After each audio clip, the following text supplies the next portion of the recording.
All right.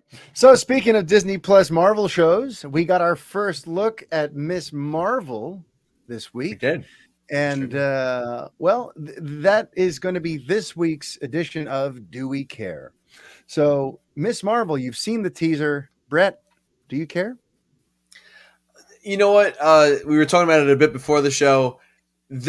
I don't think that this MCU tie-in show is made for us. I don't think it's Mm. made for the 30-something male.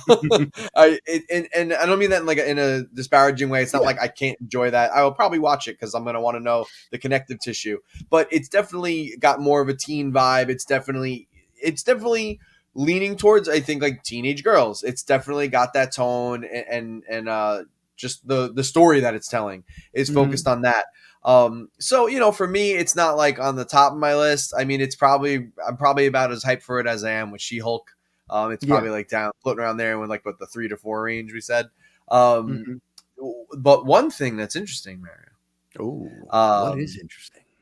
is, and again, I'm not a purist, but I know this is a beloved Marvel character recently in the comics. So as far as the new age of heroes, they completely changed her powers, Oh, like completely. Like in so the what are in the they supposed to comics, be? yeah. So in the comics, her powers are basically like she's basically Mister Fantastic, and more on that in a second. She can Oh, like stretch and like morph her body and turn big and small and like stretch and do all that kind of stretchy stuff. okay. Instead, what they did was they gave her. She does have a bracelet, I think, in the actual comics too, but her bracelet is like a little different now. So she has this like family heirloom bracelet, and what it does is it creates these like purple like energy things. In one Mhm. scene, you do see her kind of create like a stretchy purple arm that extends Mhm. off her arm, and then you see her do stuff like walking on these like platforms that she's creating in the sky, so she can, I guess, like I Yeah. don't know if you want to go flying or just like move in the air. Mhm. So it almost seems like a Green Lantern, like mixed You with took the words right out her of my mouth. powers Yeah. is kind of the vibe I'm getting. And like I said, for me, I'm not a purist. Like, cool, but I think I have a feeling that's gonna aggravate a lot of people. Yeah. When you're doing such a change like that. But the big thing I'm seeing on the internet is people are saying that Fantastic Four is coming back, and we already, and that's actually been announced. We know John Watts is directing. Like we Mhm. even got like a little logo.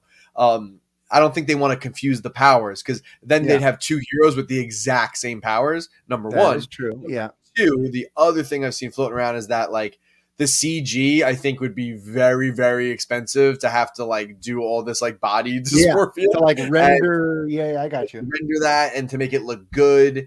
And it Yeah. would just be, I think, like too much, especially they're probably doing a smaller budget because it's a show, not a film. Even though Mhm. she will be, I believe, in the Marvels when we get that film. That's Yeah. supposed to be her with Brie Larson and Mhm. the girl who played Photon. Was her name Photon? She was in WandaVision. Yeah, that one. That one. That Marvel. Yeah. So yeah, so like it's interesting. So I think that's probably why, maybe to make it more visually interesting and to save some money on the budget and stuff. So, but again, that's a really big change. So I hope it's not upsetting too many people. But for the most part, it seems to be in line with what I've seen of the comics and what people seem to like about that character, and it's great Yeah. representation. And she is actually a really, really cool character, especially if you even played the recent Avengers video game. While I'm not wild about that game and I fell off it real quick, the single player campaign is really good. And actually, the main character is Kamala Khan. And she's Oh. awesome. She's really cool. And by the end of the game, she does some like just, she's like a really cool story arc, and her powers are actually pretty dope. So Hmm. that's like most of my experience with Yeah. Miss Marvel. So that's my All that's right. my take. Sticking to it. You know what? And guess what? If you want to know more, just fucking look it up. All right. I'm I like sure that. Wikipedia and Google can do it for you a little better than me. Yeah. I'm moving a mile a minute, and I just have a Yeah. knowledge. Well, Anyway, for me, do you care? I don't care. I'm having such a hard time caring about anything Marvel post Endgame, really. But like Right. anything that's not Spider-Man after Endgame, I've had a real hard time getting into. Like I still haven't seen Eternals. I still haven't seen Shang-Chi. The only Marvel show on Disney Plus that I bothered with was WandaVision, and I'm not and I know that there's good stuff in Loki. I know that there's good stuff in Captain America and Winter Soldier, whatever, Falcon and Winter Soldier. But for some reason, I'm just having a hard time. And maybe it's not that strange because I almost sort of predicted this because in the initial phases of the MCU were all based around fairly household names. You know, heroes that I may not have known inside and out the way I know the members of like the Justice League and stuff because I was always more of a DC guy, but it was people Right. I had, you know, a very at least pretty good awareness of. I knew that after Endgame, a lot of the talk was about how this is going to wrap up this arc and we're not going to see this Avengers team anymore. And after here, we're going to go off in new directions. And I always kind of had a feeling like it's going to be hard for them to get me to care after Right. they get rid of Captain America and Iron Man, and they're not ever going to give me a Hulk 2. And, it just seems like we're moving in this direction where it's all these characters that I have no real connection to. And I kind of had a feeling I was going to tune out, and I pretty much have. So Miss Marvel, unfortunately, is kind of no different. I saw the teaser. It looks cool. It looks like something that I may suggest to my daughter.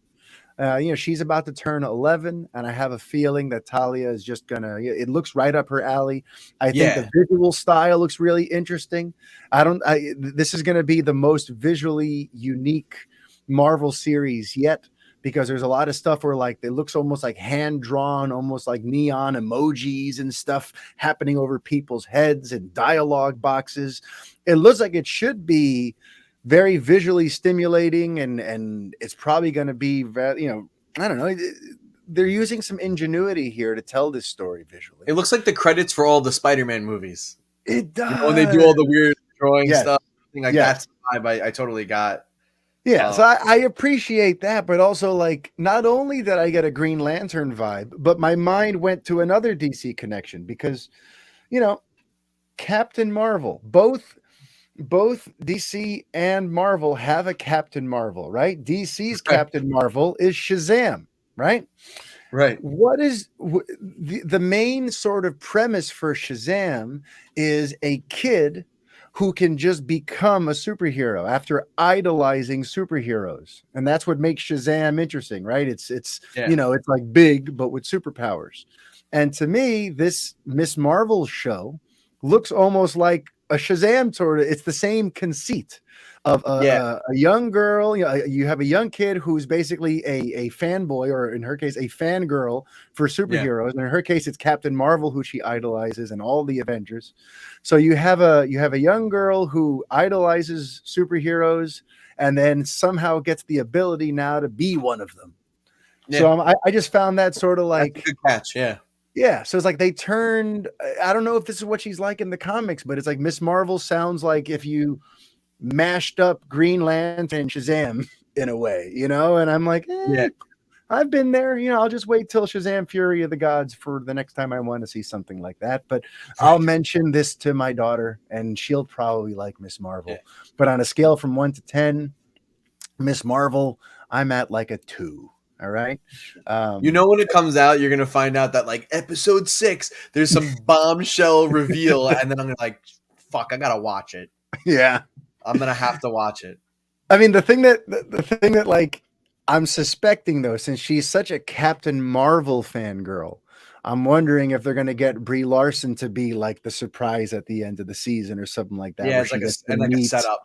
Yeah, And the problem with that is I hate Brie Larson's Captain Marvel. So if that ends up being the big thing, I'll read all about it on Twitter and go like, all right, good. I'm still not going to watch it. Yeah. So there you go. So, I think we're done, Brett. I think we've just I think it's time to bring episode 141 home. I think we've talked for an hour about We did everything and everything. anything that we could give a crap about this week. And I think it's time to send the people home happy.